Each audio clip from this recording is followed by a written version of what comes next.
Hello, welcome to today's webinar on thinking about strengths, values, and career matching. My name is Sarah Southey, and I'll be guiding you through the hour today. We'll be talking about your values, about things that are important to you, and about trying to match those pieces to future jobs down the road or education paths. Certainly, we are living in a time that is very complex, and we are in a position where it's more important than ever to be thinking about what we want to be doing and how we want to be doing it in a professional lens, so that when COVID-19 winds down and we can eventually get back to resuming normal life, that we're doing it in an effective and efficient manner. So, a little bit about me, just to start. My name is Sarah Southey, and I have about 12 years experience in the field. I started out doing employment coaching and counseling for high-risk youth with the John Howard Center, John Howard Society. And then from there, I studied a degree in labor studies and eventually completed a master's in social work. And when I did my master's in social work, I really focused my time in on learning about people with autism, living with ASD, and took those two interests, combined them together. And that's how I bring the employment and the ASD expertise together. So I'm also someone who provides counseling and therapy to individuals around issues outside of employment, but employment is certainly the area that I present on the most and that I talk about the most for sure. I also am someone with a family, and I have 3 young kids and a dog. And my website is available at the bottom of the second slide there in case you have any questions or need to want more information about this topic after today's presentation. I should also let you know that the presentation that I did last week was on job searching during COVID-19. And you might want to try to access that as well if you didn't get to tune in last week, as that one definitely talks a little bit about labor markets where there might be room for growth in the future and at the current time. So some good tips, because we know that typical job searching is not like it usually is right now. Okay, so a little bit about the Red Path Center. And I mentioned a little bit about the Red Path Center next. So for those who may not be familiar, the Red Path Center is the clinic that I am affiliated with, and it's primarily out of downtown Toronto. But certainly there are affiliates throughout the province, like myself, who's housed out of Mississauga. And if you're somebody looking for assessment, child, adult, anywhere in between, senior even, certainly that's a place where you can go and get some help. And definitely there's lots of different counseling services, behavior therapy, speech therapy, all kinds of help that might be needed for people living on the spectrum. Certainly the Red Path Center is known for doing a lot of research and a lot of community collaborations as well. It is fee for service though, so that's something that I must mention. Okay, so what you might need for this workshop, things that might be helpful for you to have. Oops, I went ahead there. Okay, so things that you might need for this workshop. It's good to have pen and paper for taking notes, because today it is going to be a bit more engaging than maybe if you tuned in last week, where when we're talking about skills and values, it's really important to be engaged in the process and to be thinking about things, possibly writing things down, doing self-inventories and checking out and thinking about what your skills and values might be. So that's why I ask that you do take notes so that you have some new information about yourself walking away today. The process of unearthing and understanding more about yourself is not a single session kind of thing. It definitely takes time. So it's good to start writing notes, start keeping a log, a journal of some sort about things that you like, things that you're interested in, things that you might see yourself doing eventually. And I'm hoping that today I kind of trigger you to think more about those things for sure. And then certainly it's helpful to have access to the 2 documents so there's 2 attachments, and they're in English and in French, and I'll pull them up a couple times over the course of today's presentation. But there are definitely a few documents that are helpful to reference for the purpose of our exercises and then also beyond. So those are available as the handouts, and they're on values and skills. And then the third thing that's always helpful that I do a lot of work with when I'm doing this kind of work one-on-one with people is referring back to things like if you're a recent grad, old report cards from high school, if you, even if that was some time ago, it's sometimes really helpful to look back and see, oh, what did I do well in? And did I like science? Oh, I forgot that I used to really like biology and dissecting things was really cool, maybe. So it's good to look back at those. And it's also really helpful if you do have any somewhat recent psychological assessments. Also always really good to go back and reflect on those pieces too. A lot of times we go and we see a psychologist and get some great information, process a little bit when they give us some feedback, but then a lot of times those documents kind of get tucked away and we don't see them for some time if we reflect back on them at all. But certainly, if you can read and interpret them a little bit and maybe recall some of the information from the doctors who process them for you, it may be helpful to understand and include that in your thinking about what you may be good at and things that you like. Because typically those kinds of assessment tools do give information on how well you may do at something compared to other people. And also areas that you're not as good at as other people. And that's okay too, right? So I know personally, math is not my strongest suit. That's why I'm a social worker, right? So I do have to be very mindful when I do my accounting and bookkeeping that it may take me a little bit of extra time. And I would not probably be well suited for a job that would have in accounting, let's say, where my whole career would be dealing with numbers and that sort of thing. And I probably wouldn't like it either because we often don't really like things that much that we're not good at. Okay, so what we're actually doing today, I've kind of said it a few times already, but what we're actually doing today is looking a little bit at careers and career skills and common strengths. I'm going to use the words strengths and skills interchangeably today, just so you know. So if I say strengths or I say skills, I'm talking about the same thing. I'm going to walk you through a bit of the skills exercise, which would be part of your handout. And then I'm going to walk you through a values exercise as well. And we're going to talk about interests and fit too. And then, of course, managing some of the challenges. So next, we've just got a bit of let me just get to the next slide here. Hold on. Okay, let's see what's going on here. Give me 1 sec. Okay. So I'm just trying to, okay, here we go. So the next slide here is just a little bit of a cartoon about somebody doing a correction piece there. So they're correcting the way that someone may have spelled something. So I'm not sure if anybody else relates to that, but certainly we know that people who are living with ASD have exceptional strengths, talents, lots of really high detail abilities that other people may not have. Yet at the same time, we know that there's a lot of issues with people harnessing those talents appropriately and being able to do the work that may be really suitable for them, that they could accomplish and achieve a lot within. So I'm going to go, before I get into all the common strengths, I'm just going to go through a couple true or false questions. And you can feel free to type in the answers to tell me what you think. So if you want to go ahead, does anybody have any idea about true or false? 90% of people with disabilities performed as well or better at their jobs than their non-disabled coworkers. Anyone have any guesses there that you want to type in? Okay, so let's see here. So the answer to that question is actually true. So we know that people who are living with ASD definitely do as well, if not better than their coworkers. Yet we know that there is an extreme underemployment or unemployment rate. We also know that individuals with disability, next question, true or false? Do individuals with disabilities report more frequent absences than their work colleagues? What do you think?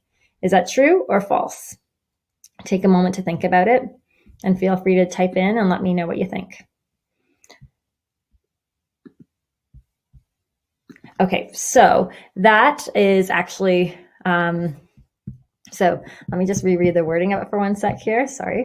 So individuals with disabilities report more frequent, that is false. It is most certainly false. So what we know as we think about work and disability is that individuals who are working who may relate to disability, most specifically autism spectrum disorder, we know that individuals are incredibly loyal. They're incredibly hardworking. And when they're committed to a job, they want to do a good job. Okay. So that's really important to know. And then lastly, staff retention was 72% higher among people with disabilities. What do you think? True or false? So again, that's true. It's important to know that when you are looking for work and thinking about work, that there's a strong likelihood that you may relate to some of these pieces already, and you might actually be, a stronger candidate for work without even thinking about interests. Just thinking about things that you might be good at. If you relate to any of these things, you're already a really good candidate in a lot of ways. Okay, so some common strengths. The next two slides are going to be about common strengths and interests, common strengths right now that people with ASD might bring to the job. So again, feel free to kind of type in and share any strengths that you think people living with ASD might have. Certainly, I'd like to share those with the group, especially if I miss any, right? But let's just see what some of those are here. Okay, so some of the common strengths and skills associated are as follows. We know that individuals with ASD are often considered creative problem solvers, logical thinkers. They're often mindful of detail, have strong technical skills, honest, accurate, thorough, and in a lot of situations, appreciative of repetition and routine. Now, not every single person, I'm sure that you probably have heard the saying that if you've met one person with ASD, you've met one person with ASD, right? So that would imply that not everybody has the same strengths or talents, but these are commonly associated with individuals on the spectrum. And so some of them might relate to you. So if any of those do relate to you,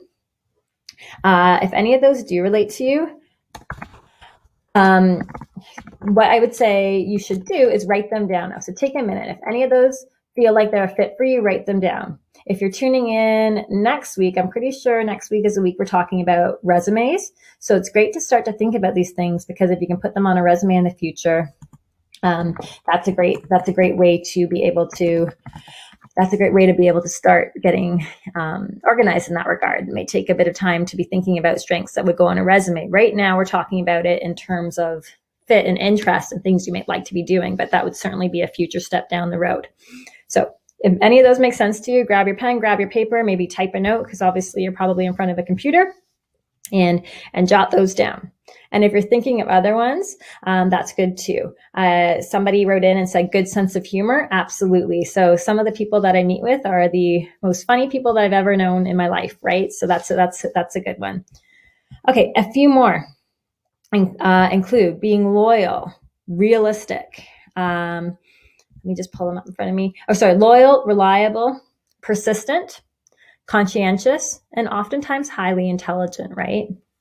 So those are a few others for sure. Thinking outside of the box. A lot of times people that I work with are very good at seeing bigger abstract patterns, that sort of thing. And then at the same time, a lot of other people I work with are incredibly great at the small details, really, really thoughtful in a lot of ways, right? So those are the most commonly associated ones from a handful of different sources. But that doesn't mean that if you don't have some of them, like I said, not a problem at all. You've probably got many others that we're going to unearth over the course of today's discussion. Okay, so next, the next slide that we're going to look at is going to move into a little bit about sources where you can kind of figure out more about your strengths and interests. So what I'm actually going to do is share the screen with you. Hopefully it works. And I'm going to go here. Give me one sec. Okay, I'm going to go back and let's see here. All right, so there we go. Let's see if this works. Okay, so you should be able to see the screen that I have in front of me. And if not, it's also in the presentation. It's also in the presentation right on the slide that you're on. It's a link at the bottom. So it's a good one to go back to. This is a Government of Canada, so obviously very local for us. And it looks at what essential skills are. So if you're new to thinking about your skills, it could be a very important way to start by just looking and thinking about what the heck am I actually good at and what am I good at that is important for work. So these are important essential skills that the Government of Canada has deemed as necessary for most different types of work. So I'm not going to go through them all with you. I just wanted to draw your attention to it briefly. But what you're going to see if you do go back and look through it later is on the far left column, the list of different essential skills, and then the context that you would use them in and the way that you would describe if you have those skills or not. So if you're thinking, how are my numeracy skills? Well, then you would look to the second column and think, can I make calculations? Can I take measurements? And then you think also, do I want to be doing those kinds of things on a job? And then you may think a little bit more about how those are applied in a job. Okay, so this is a really great way to start to hone in what kinds of skills Canada deems as pretty important in most different kinds of jobs. And the other thing to mention about that is that there are a number of skills that are transferable. So maybe your background, maybe you were a plumber for a period of time or doing some kind of plumbing apprenticeship, but then it turns out that you actually want to end up in IT and you want to be doing more like web development. Well, those are two very different industries, of course. But if you look at that website and kind of work through it and see what some of the information is there, and definitely what you're going to see is transferable skills. So we even if you don't know what you want to do yet, just getting a list of skills is important because they're probably transferable, meaning that whether you switch industries or whether you are somebody who is just starting out but you don't know what you want to do, a lot of the skills that you might have might be transferable to a number of different industries. So you can take them from one context and apply them to another. That makes sense? Okay. So now what we're going to do is actually go ahead and talk about things that more specifically to you. And what I've left everybody with today is a handout that is about your skills. So this is a good way to check and see what areas you are specifically more interested in than others. So if everybody can open up the skills handout, that would be great. I'm just going to show you where that is. So you're just going to click on the skills values inventory. Okay. So does everyone have that available? Okay, I'm just going to take one more second here and I'm just going to walk you through some of it. Just let me get to the next slide here. Okay, one moment, please. Okay. So if you have it in front of you, let's see here. Okay. All right, so if you have it in front of you, I'm just going to walk you through some of the main categories that you may have skills in. And so the first possible category would be communication skills. And you may not want to start with this category. This may not be the category that is the easiest for you. Let's say that is more challenging for you. Then flip through and look through the couple of pages. So I believe there's 5 pages altogether. But what you want to be looking for is the category. You always want to start with what makes you feel good and what you like the best. So flip to whatever category makes the most sense for you. Okay. And then what you're going to do is decide whether there's skills that you feel good in, that you feel that you do well in, and that you maybe enjoy, or if you'd like to develop. And certainly you can check the boxes for several categories at the same time, and that's okay. Okay, so that would be a good thing to do. So take a moment there. I'm just going to give you a moment if you have questions as you're looking through that at all, or if you want to share something that you wrote down that you enjoy or like, then that's great. Please feel free to do that. Okay, and just going to give you a moment to do that.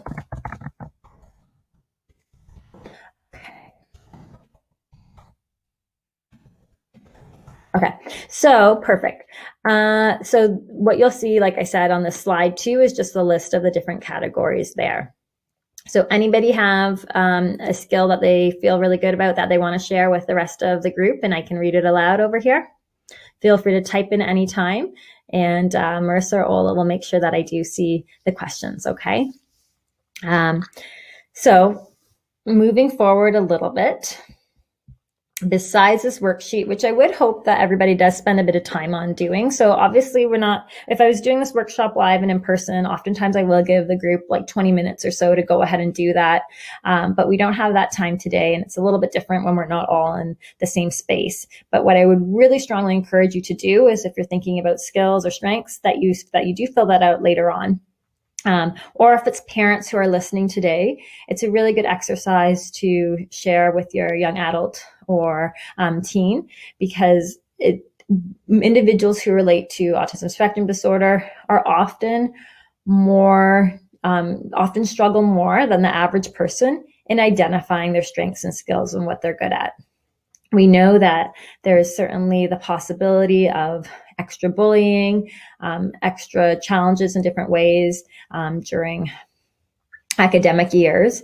And so sometimes when those kinds of things happen, our esteem gets a little bit lower than where it should be. So if you can take that time and possibly even do it with a family member or a friend, it's really, really important, because I am certain that there are a lot of amazing things that most people who are tuning in today can do and are good at. So really do take that time. And if you're struggling to get started on it, do, like I said, reach out to a family member or friend for sure. Okay. So let's keep moving forward. Okay. All right. So we're going to go to the next slide here. So here we are on the next slide. Great. Thanks. So now we're going to talk about next steps with that, because this handout is not where it ends. As I mentioned earlier today, definitely it's a situation where understanding and unearthing strengths and interests, and skills, it takes time. So one reason why it's good that you're doing this kind of work right now, if you're tuning in today, is because we know that we're in a moment right now of pause, and our world is kind of shut down, and people might be rethinking industry, what they want to do, and they might be thinking more strategically than ever in terms of where they want to take their future. So this is a good workshop for this time, because we've got some more time coming up to reflect and to pause and to be mindful of things that we like and things that we don't like. So aside from that handout, other questions and things you can be asking yourself are, other questions and things that you can be asking yourself are talking to people that you know, that know you best, and asking them, what do you think I'm good at? So not just asking yourself, but asking others, what do you think I'm good at? And what are some of my best qualities? That's something that when I work with people on a one-on-one, I often do encourage people to come in to talk with a family member or a friend. And the family members or friends in the first sessions will help them talk about things that they're good at and strengths for sure. So certainly that's a good thing to do. So the other thing too is another way to figure out things that you're good at, which we're not able to be doing a lot in this exact moment, but is an incredibly valuable thing for the future. It would be getting experience. So volunteering, co-op, informational interviews, job shadowing, even doing a job. So right now we know that we're not doing much of those things at all, right? Certainly I know that if you were volunteering in a hospital, let's say, hospitals don't have volunteers in them right now. If you were doing a co-op, if you were even planning for a spring co-op in college, university, maybe that's on pause right now too. But what I want everybody to take away from this is that getting the experience is one of the best ways that someone can further figure out what they like or they don't like. So an example would be that maybe somebody took a part-time job at McDonald's, and maybe their mom or dad really pushed them to take that part-time job, and they weren't really that into it. They thought, oh, like, I don't want to work at McDonald's. I know I don't really like fast food. I know I don't want to do that kind of job for my career. And that kind of job is great if you do want to do it. But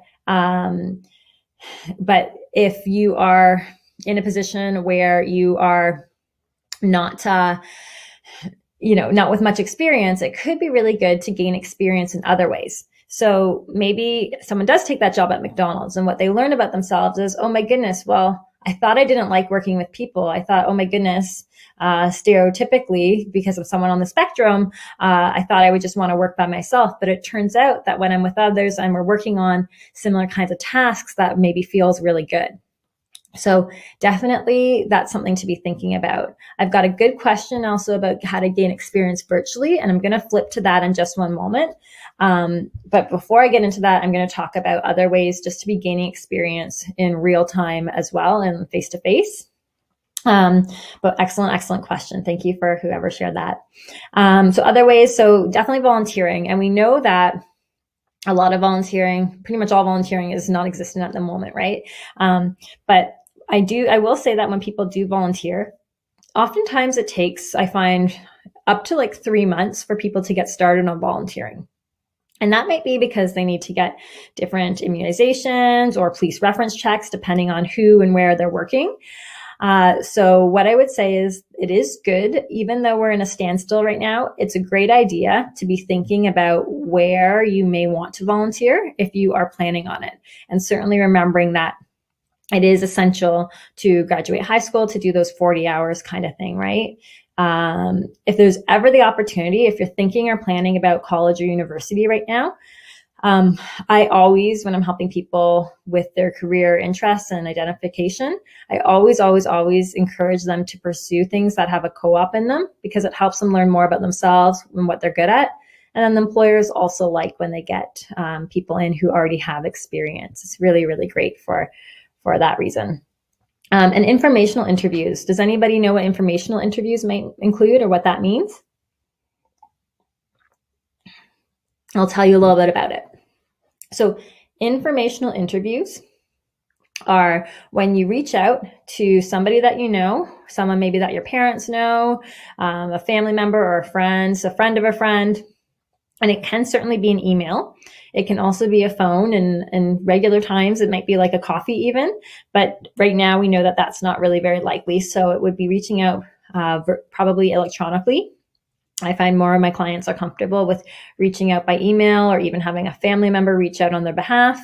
If it's someone I'm working with directly, then I will send the email on their behalf if they're not comfortable. But it's asking a series of questions about things that that person might do on a day-to-day basis. So that's a really good possibility to get more information right now. And then job shadowing. Again, that's not one that we're doing right now, but that could be something in the future. So maybe you are kind of thinking that when this is all over, you might like a career in some kind of technical support role. So maybe it's a matter of trying to think about who you may know in that industry now and writing down their names, and then reaching out to them when things are a little bit more typical. Or maybe you reach out to them now for an informational interview to learn more about their industry. And then later on, you learn a little bit about what they do more directly by doing a shadow for a day if their employer is comfortable with that. So where you would go in and kind of spend the day watching them. It's kind of like when in grade 9, there might be that take your kids to work day. Where you may have gone in with your parents. Parents might remember that. Kind of similar to that, where you're just shadowing, following for the day. So I've had some excellent questions come in. So is there a way to gain experience virtually? So definitely there are online and phone-based options right now. I did receive an email, I want to say, from the Government of Canada yesterday, and I can share that information. I didn't put it in the presentation because it just came in, but I can certainly share it, where there are asks for people to help with, I think, data entry input, as well as scanning information and documents, a lot of our own tracking numbers in relation to coronavirus. So definitely, Ola has advised me that we can add that to the resource list if there's a link. Okay, so I will certainly share that link, no problem, with you at the end of the presentation. And then another place where you can certainly reach out right now is if you're looking to gain volunteer experience, you're looking to aid your communication skills in any way possible, then there are, I know a lot of the local retirement homes and assisted living and supports where there are people who are not able to see their family members right now, seniors living on their own, are feeling quite isolated. So I know that different retirement homes locally are trying to adapt programs where they may have volunteers call in and chat with them, possibly do online, depending on the internet ability and capacity of the residents. But certainly there are different initiatives like that coming up for sure. And I am certain that there will be more and more in the coming months, right? So it's just a matter of keeping your eyes and ears open.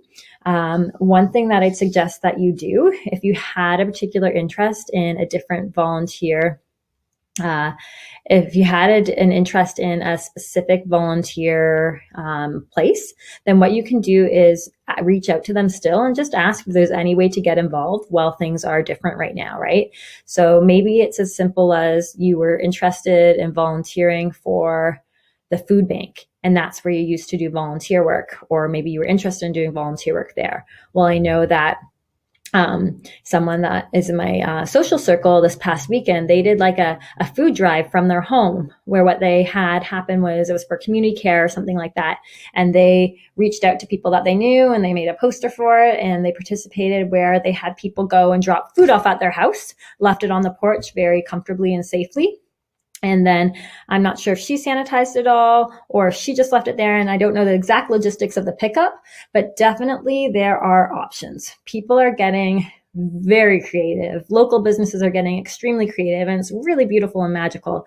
So if you had an interest in a certain place volunteering, I would say still reach out, see what their needs are, because they probably haven't updated their websites. They probably are not, that ahead of the curve right now, because it's just a day by day kind of thing in our world right now. But see, there might be interesting things to do. And other ways besides volunteering, of course, we're participating in teams, groups, or clubs. And that's a great way to describe communication skills, teamwork abilities. Of course, we know that typical teams, like, for example, one of my son's soccer teams, is probably not going to be happening this summer, right? But alternatively, there are places to connect online. Like, for example, I know that soccer may not be running, but I know we're still doing Taekwondo online each week, and the dojo's kind of chatting with us that way. So there's certainly opportunities to participate in groups and teams more creatively. I know that a lot of support groups are moving to online. So even those kinds of things are good ways to figure out, hey, what kind of communication do I like? Do I like talking to people? Do I like being around other people? And what am I good at in that regard? Where are my struggles? So certainly those are good things that are also resume building potentially. So that's great. And then, of course, enrolling in programming that focuses on employment or life skills and social skills is a good way to prepare. So I say that because I'm not sure if anybody, that point I particularly put on the slide, because I'm not sure if anybody is in a transitional stage where maybe they're winding down high school, but they're not sure what they want to study at college or university. And I mentioned that point because there are a number of good community programs that are based sometimes out of the colleges, like the CICE program, which is offered at most colleges. And there's other programs through school boards and through community partners that focus on things like employment and life skills and social skills. And those are really, really helpful for promoting independence and getting people closer to figuring out what they like and what they don't like. So I want to just really stress again that it's very important to try things to figure out what you like and what you don't like, because you might learn that, oh, I like this part of it, but I don't like those things. And that's okay. If you're looking at each thing that you try as a learning experience where you learn more about yourself, that's huge. And that will help you figure this out for sure. Just another question that I see that came through is there a version of today's handouts I can fill out without having to print? So yeah, we can get that so that you can mark up the page and do that for sure. Yeah, we want to make sure that if you don't have a printer that you can work through that. So that's not a problem to make sure that we can make that happen. Okay, so I'm just going to move to the next slide here. I might need some help from my friends on the other end. Thank you. Okay, so, okay, now let's see here. All right. Okay, so next we're talking a little bit more about identifying strengths. Okay, so the other thing that you can do, these are more the formal ways now. The other ways include, okay, we can do through formal career assessment tools. Oh, actually, those two slides are different for me. That's okay. So through formal assessment tools, I didn't mention that before, such as career cruising. So I'm not sure if anyone's heard of career cruising, but it's free at any local library and at most schools. So I'm not sure what the libraries are doing right at this moment in terms of accessing things online, but definitely you want to check in with them if that's of any interest to you. And then there's also more formal interest in assessments that you can do. And these would be different from your psychological assessments that you may have participated in the past, because this is not about how good you are at things compared to others. It's about how much you may like things compared to others. So those are really important tools to do. And I often will do them with people who are, maybe already kind of set on an industry that they might like, but they just want to validate that they're not weeding out, they're not, being too narrow focused, and they're not looking at the other options. Or I also do it with people who are not sure at all what they want to do. So the Myers-Briggs is kind of the industry standard, as well as a strong interest inventory, and those two go hand in hand. Now, you would need a practitioner, a career practitioner of some sort to help you with that. So someone like myself, or a lot of the employment resource centers that are located throughout the province, that again, you can look in a community directory to find out. They have things like that too. Access to guidance counselors at school is really important, because they might be able to help you with some of those things as well. And then the last couple ideas around ways that you can think more about your interests and strengths would be thinking about what you daydreamed about when you were younger too. That's really a good one a lot of the time to think about, because sometimes what you daydream about when you were younger, maybe you were thinking about being a firefighter for a long time. And when you put it together, that's historically been your interest, and that's kind of a cool way to validate, right? The longer standing the interest, that would definitely be good. Okay. And then, what did you daydream about when you're younger? And then bouncing ideas off of somebody that you know. So a parent, a teacher, a mentor, that sort of thing. So I got another question, and the question is, do you know if guidance counselors are available in the current climate?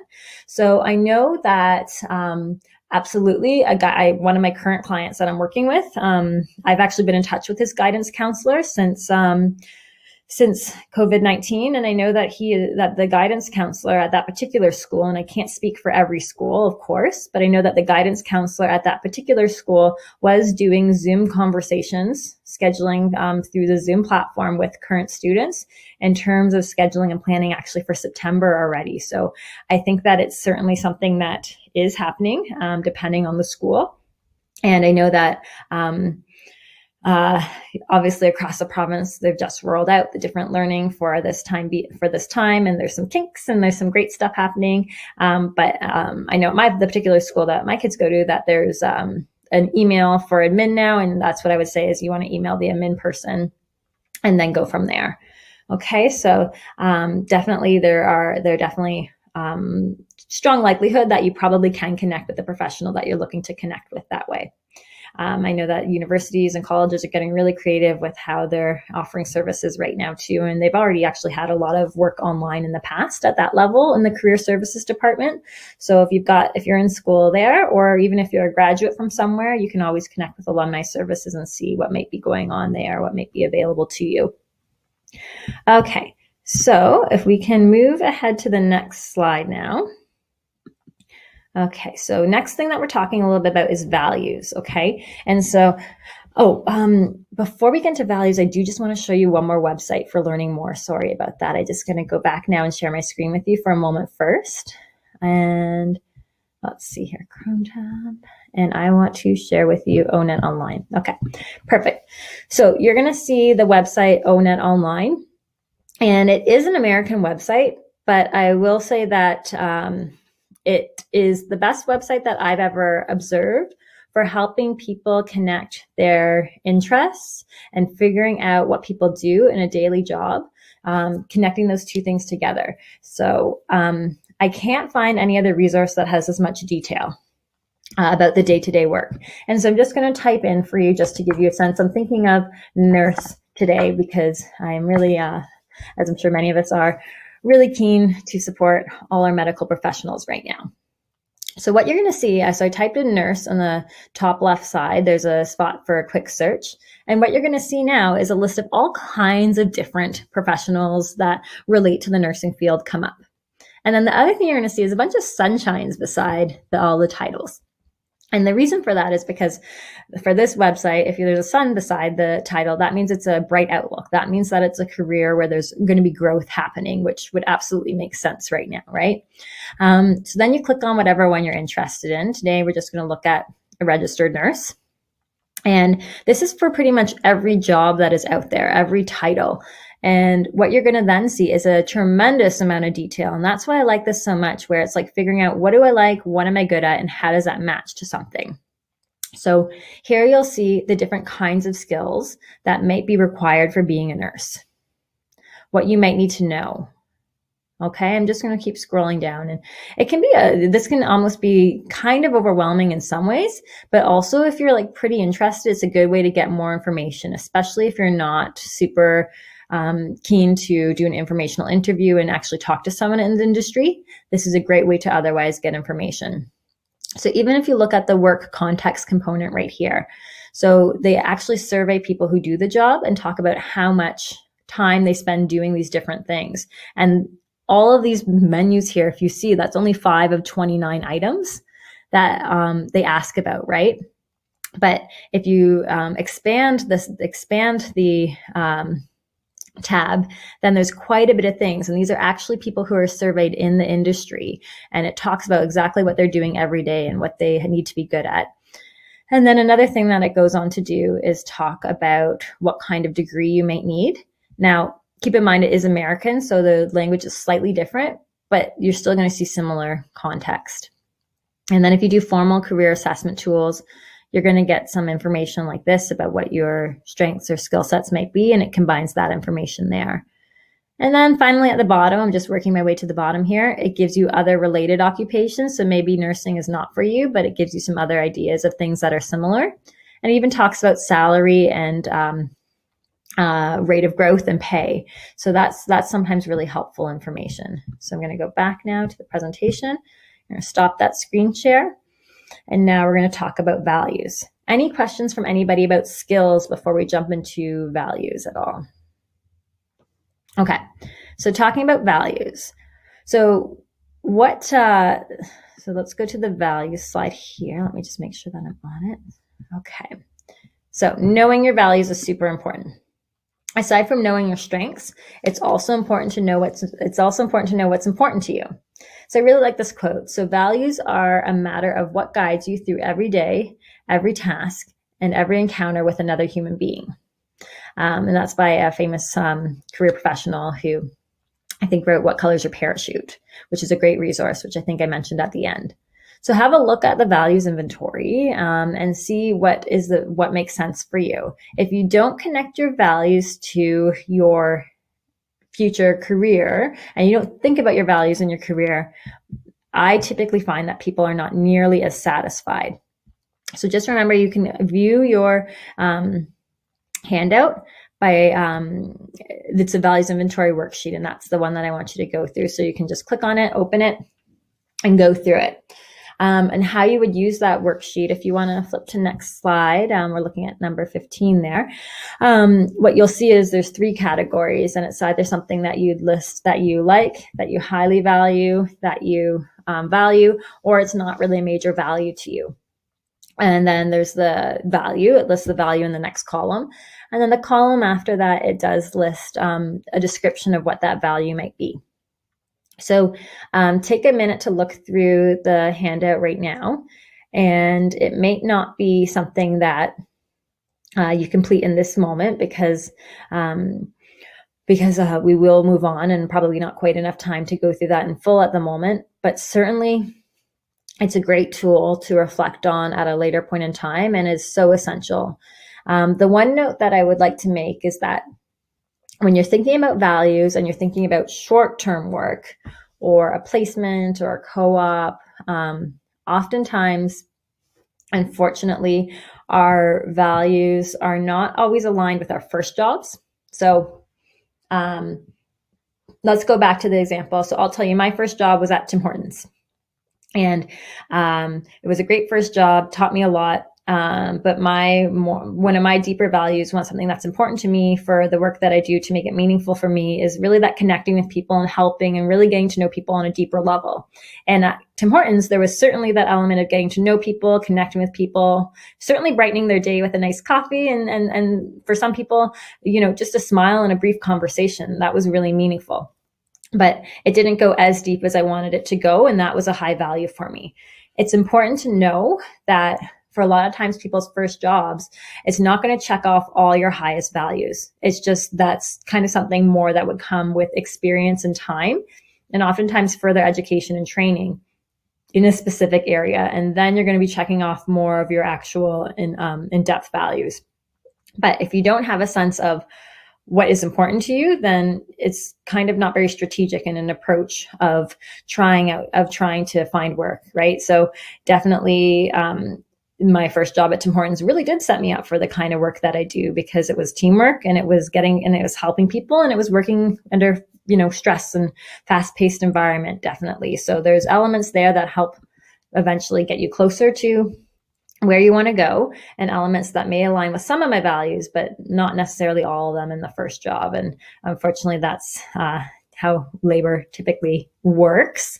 So go through it. And then if you see ones there, or if you don't see values that are there, then what you can go ahead and do is there are a few blank spaces at the end where you can list them. And then the last exercise from that handout is to, once you have them all listed, pick your top 6 values. And I will say, I read another article this morning from one of my career professional networking groups, and it was saying that now is the absolute best time to be thinking about values and going through values, as we're at home and we're thinking through things differently, and our lives are all kind of upside down at the moment. So I would say definitely take time to do that exercise. Think about what's meaningful for you and reflect, and keep that nearby. And maybe it changes, maybe it evolves, but that's a very good thing to do. Okay, so next we're going to talk a little bit about job fit. And if we're going to go to the next slide here, we are going to have a look at that. Okay, so best fit.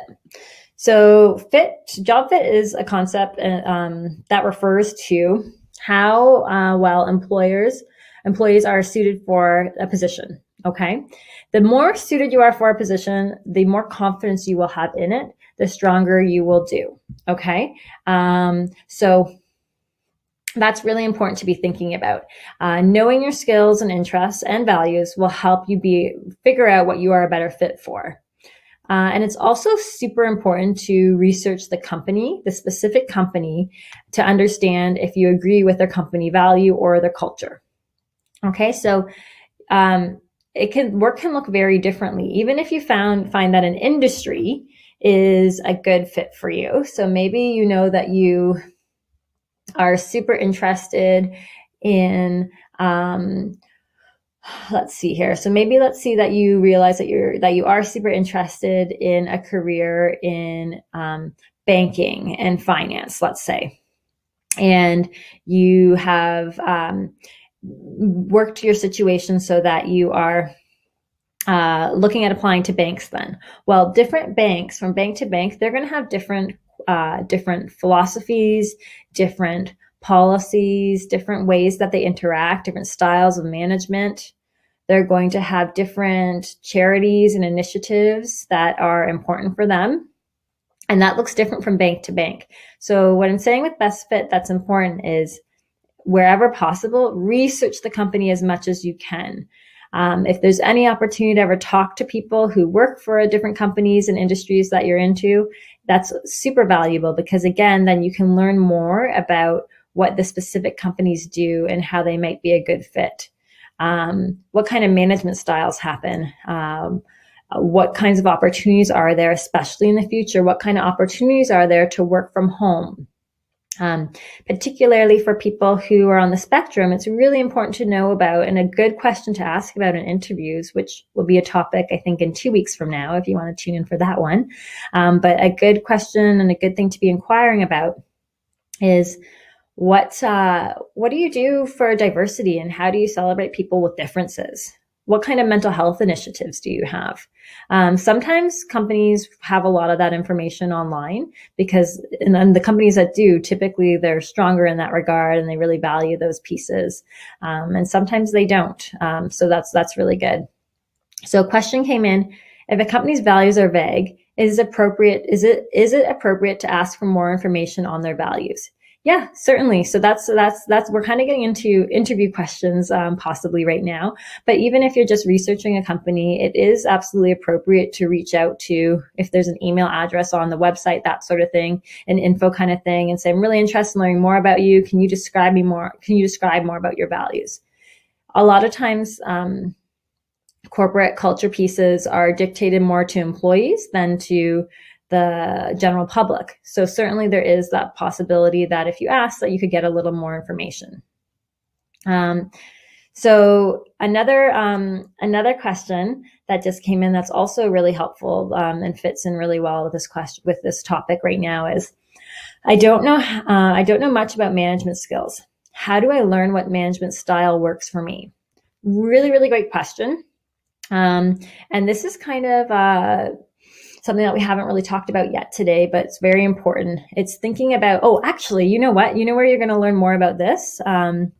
If you're free on Wednesday, we're doing another webinar. This one's going to be a little bit different. On Wednesday, it's moderated, and there's a big portion of the webinar Wednesday about disclosure. And and when we're understanding about disclosure, that's where you'll understand more about how you learn. So if you understand how you learn more, if you're more aware of how you learn, whether you're a kinesthetic learner, auditory, if you can figure out how you learn and how you like to work, then you step back and think about, now, how do I like people to support me within that? So if I know that I'm super independent, and I like to just have quiet space, then I'm not going to work well with I'm not going to be a good fit in an environment potentially where it's like very cubicle oriented and there's not the opportunity to work from home, and in a situation where I have a manager who's like really closely working with me, like a micromanager kind of situation. That's not going to be a style that works well for me necessarily. So asking about management, leadership, asking about best fit, and trying to learn about the different company culture. Even questions like, do people typically cycle to work, and that sort of thing. If movement's really important to you, and a lot of places that might be in commuter cities might have special rooms, storage rooms to lock up bikes. And sometimes people will boast that, talk a lot about the different things that they can offer to employees, because this idea of best fit and strong corporate culture is really dominant right now, and particularly in engaging and working with millennials. So you should be able to find more information about that. You can also get more information on autismontario.com under Connect with Us virtually too. Okay. So let's flip to the next slide here. Okay. So the reason I put this slide on is just because I know that a lot of times, we're talking about all the good stuff today and all the many strengths that you might bring, but I did want to just highlight for you, in case you're not able to tune into the other websites into the other webinars, just some tips for managing some of the challenges that might come up at work. This is one of our final slides. We're starting to wind down pretty soon. But some of the things that you can do for managing challenges in the workplace, because I want you to feel strong walking away from here. I want you to feel like I know a few more things about myself today. I know a few more things that I'm good at and a few more things that are important to me. And I'm looking forward to starting a path where I can work harder on those things and get into a good job down the road. So I don't want you to be discouraged by some of the obstacles that do come up when you're working. So I'm just giving you a quick run through very briefly about some of the things that you may be helpful in when you actually get started on working. So determine a disclosure plan. So figuring out if you do want to share and how you might want to share about your diagnosis or about your differences, about your strengths and challenges is important to do up front. And then certainly also having a stress management system in place will take you really far with working. So maybe as you're going through some of this, you're also thinking about some of the things that you may struggle with. Well, if you know that in a workplace, if you have a stress management system, like different strategies to use at different times, depending on what kind of work you're doing in that moment and who you're with, can be really helpful. Also, having a workplace mentor is extremely, extremely helpful too, because it's nice to have someone besides just your boss to be able to reflect with and get some support from. The other thing that's important, and this will be discussed more in the webinar Wednesday, as well as there will be one on being social at work too. That's exclusive to just that. But you don't need to be friends with everyone at work. So if people are thinking, oh, I could be good at that, but they're feeling like it's daunting to think about having to be so social with a whole staff of people down the road. Well, what I would stress is that it's really important to have one or two people that you can talk to at work and possibly be able to trust, but you don't have to be friends with everybody. You don't have to find common interests with every single person. Certainly be polite, but I hope that, reflecting on that piece may help it feel a little bit less overwhelming. And then certainly, we want to be, if the corporate culture isn't perfect, if they're not as on the forefront of different diversity pieces, which we would, appreciate and love, and that would be optimal. But if that's not the case, then, encouraging the scheduling of diversity events is really great. And that doesn't mean necessarily just ASD related things, but any kind of diversity helps. And certainly you can script where possible around those small talk pieces that might be difficult.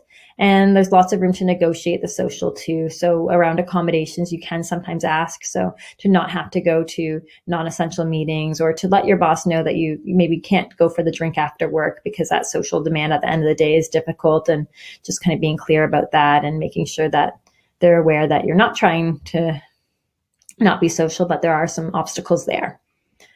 So that's just a little bit of information about some of the possible challenges that people that I work with often will mention as obstacles, right? And I just wanted to make sure that some of those pieces were on your mind, so that you did have some ideas on how to actually get through, apply those strengths and not just worry and get to that point then where you're like, oh my goodness, but there's still all these other problems and there's still these other things that I have to deal with now that I know what I want to do and I feel good about it.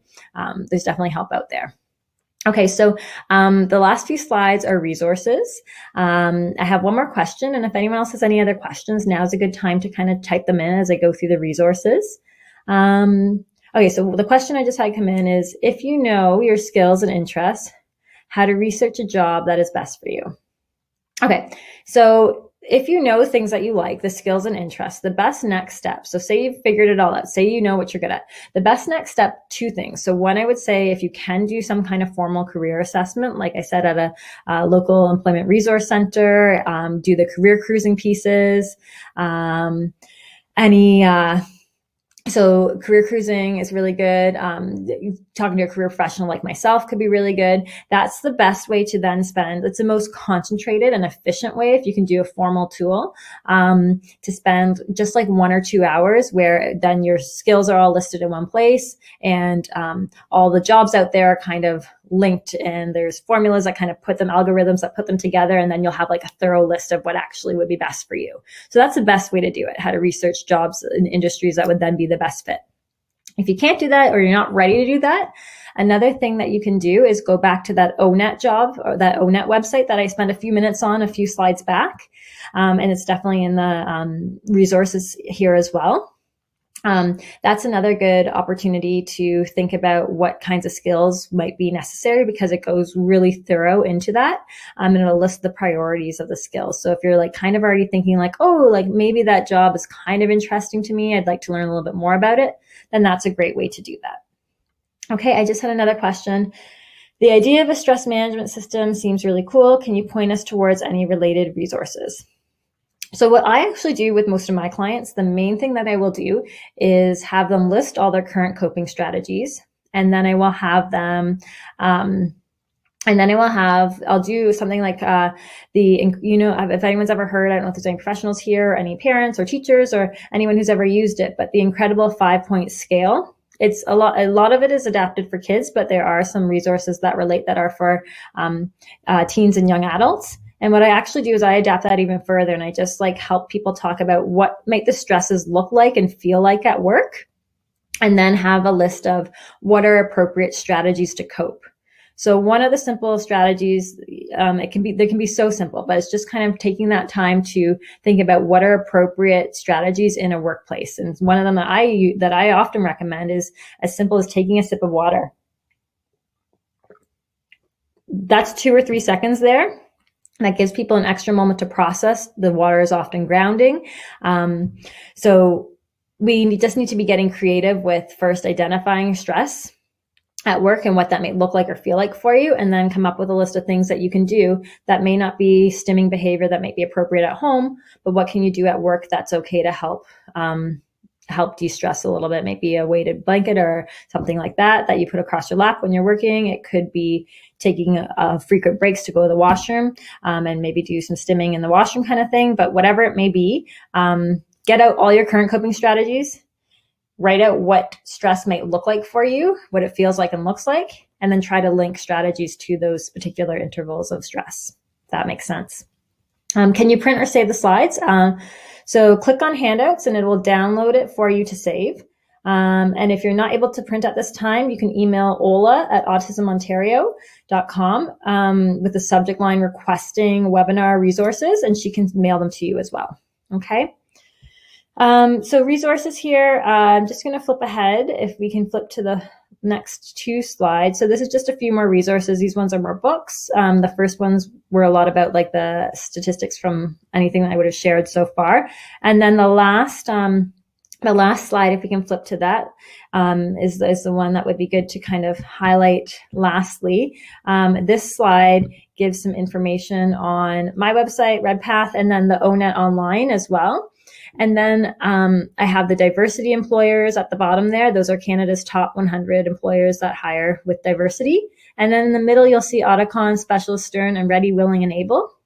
And those are Canadian initiatives that help hire people who relate to autism and really try to market to the employers the amazing benefits of hiring someone on the spectrum, and what some great things people can bring to those jobs are. So those might be good ones to look at possibly. Certainly there's more local ones in communities, but those are the really most common ones that I refer people to in the GTA anyway. Okay, so does anyone have any other further questions or comments before we wrap up? I have one last comment here. So English slides and links discussed will be added to the handout section once we are offline. And so unless there's anything else, I think that is it. I thank you very much for taking the hour to spend here with me today. I know that my colleague Steph Mosier is doing a bunch of workshops on Fridays. So you may want to tune in for those around self-care for different populations, parents, individuals, kids, adults, different things. So check out that information. And then I will be back here again on Wednesday, like I said, on Wednesday talking about disclosure, which is a huge topic, a bit about job searching and social. And then more in detail over the following 3 Mondays. It's going to be resume development, interview skills, and then more specific social scenarios at work. So I hope you enjoyed the presentation today, and thank you for taking the time to be with me. Take care. Bye.